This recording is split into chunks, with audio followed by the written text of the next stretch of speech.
Alors nous sommes le samedi 10 mai 2014, nous sommes de retour à la Seine-sur-Mer. J'ai quelqu'un à côté de moi, je vais lui demander de se présenter. Bonjour. Oui, moi je suis André de Hubeda, j'ai été candidat pour le Front de gauche et le Parti communiste français aux élections municipales à Toulon. Donc je suis de Toulon, mais c'est pas loin, c'est de l'autre côté de la rade. Je vous ai interviewé pendant justement la campagne municipale. J'ai envie que les gens qui ont été interviewés repassent au micro. Ça permet déjà d'avoir ce souvenir en commun. Oui, bien sûr, ça donne de la continuité et puis ça montre qu'il y a des gens qui continuent à travailler, vous et moi. Alors justement, cette expérience, comment vous l'avez vécue ? Écoutez, une expérience bien sûr enrichissante. C'est pas la première, une expérience qui a montré que nous avions des arguments, que nous avions un bon programme, que nous sommes capables d'unir des gens sur des valeurs nobles, que nous sommes capables d'avoir un rassemblement autour de nous important, même si le résultat n'est pas à la hauteur de nos espérances. On va d'abord parler de la fête, puisque moi, je vous le dis franchement, j'ai eu un petit problème de santé l'année dernière, j'ai pas pu venir, et c'est la raison pour laquelle je tenais à être présent durant l'édition 2014. Je suis très content d'être parmi vous d'ailleurs. Nous sommes donc justement parc de la Navale à la Seine-sur-Mer,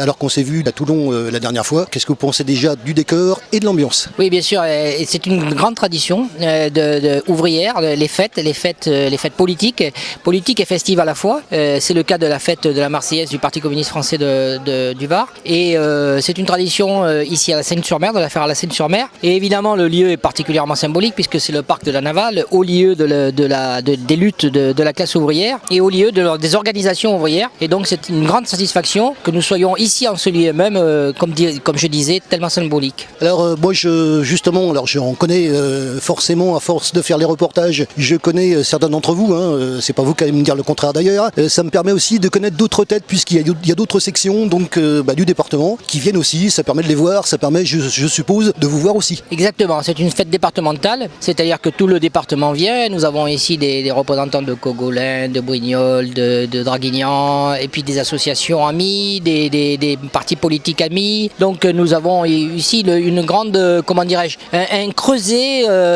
des luttes, un creuset de fraternité, un creuset de combativité, un creuset alternatif à la politique qui nous est proposée actuellement. Et donc c'est une grande satisfaction de se serrer les coudes comme ça dans une ambiance de joie et de festivité. Alors on va parler quand même du contexte actuel puisque on va quand même évoquer les européennes, c'est dans 15 jours, la campagne est un petit peu molle si vous me permettez l'expression, donc on a eu une conférence de presse ce matin. Eh bien écoutez, la position du PCF elle est inscrite dans le contexte du Front de gauche, c'est-à-dire que nous soutenons les listes que présente le Front de gauche, des listes qui sont les seules à proposer une alternative de gauche au niveau européen, avec toutes les difficultés que ça représente, mais en même temps tous les espoirs que ça représente, puisque toutes les politiques d'austérité ont été marquées du sceau de l'échec et de la misère et du malheur pour les gens. Et nous proposons, l'espoir, nous proposons la joie, nous proposons un futur pour les jeunes et pour les moins jeunes.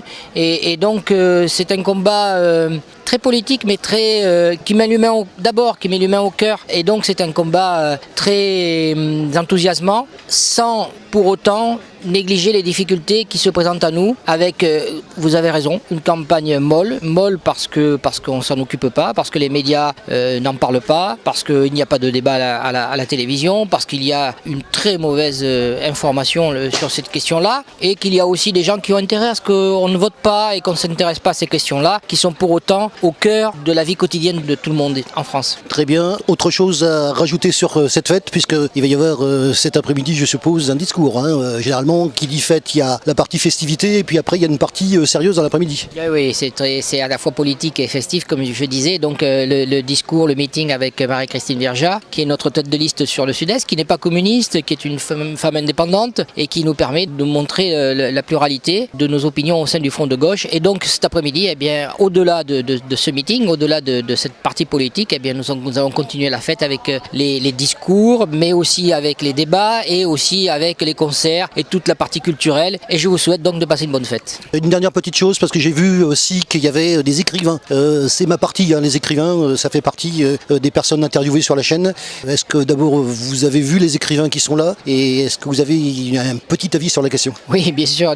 Toujours les fêtes du Parti communiste français ont été des fêtes très culturelles, avec le plus possible de livres. La fête de l'humanité, il y a un stand du livre absolument phénoménal, qui est une véritable foire du livre. Et ici, cette année, nous avons plusieurs auteurs qui ne sont pas tous communistes, loin de là, dans cette fête. Mais ça montre aussi, pareil, voilà, l'accueil que l'on peut réserver à la culture dans les fêtes du Parti communiste français. La place essentielle que prend le livre dans notre combat, le combat d'émancipation.